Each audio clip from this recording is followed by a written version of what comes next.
अकोल्यामध्ये गॅस सिलेंडरच्या रांगेत उभे असलेल्या एका व्यक्तीचा मृत्यू झाला। सकाळी सुमारे 9 वाजल्यापासून गॅस मिळवण्यासाठी शंकर शिरसाट रांगेत उभे होते।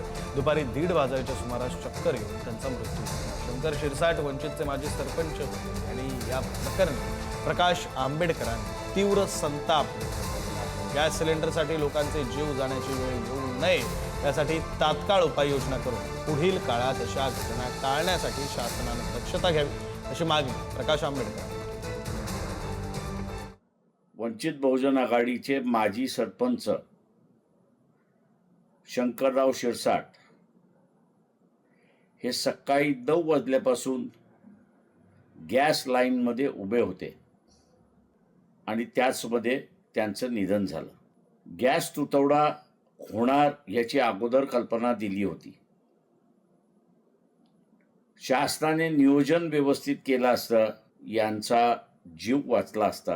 केंद्र सरकार राज्य सरकार या दोघांचा मी असताना धिक्कार करतो।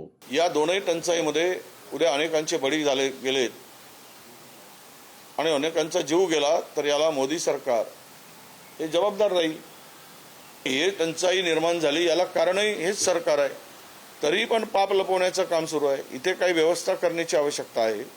ते न करता उलट टंचाई नाही म्हणून आपण विरोधकावर आरोप करायचे, विरोधक अफवा पसरवत आहेत म्हणायचे।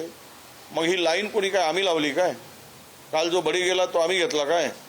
अरे थोडी तरी बोलताना आपण वस्तुस्थितीचा अंदाज घेऊन बोललं पाहिजे असं आमचं मत आहे। अकोल्यातच नाही तर माझ्या शहरामध्ये सुद्धा गॅसच्या लाईन मध्ये उभा असताना एका ऑटो चालकाचा काल मृत्यू झालेला आहे।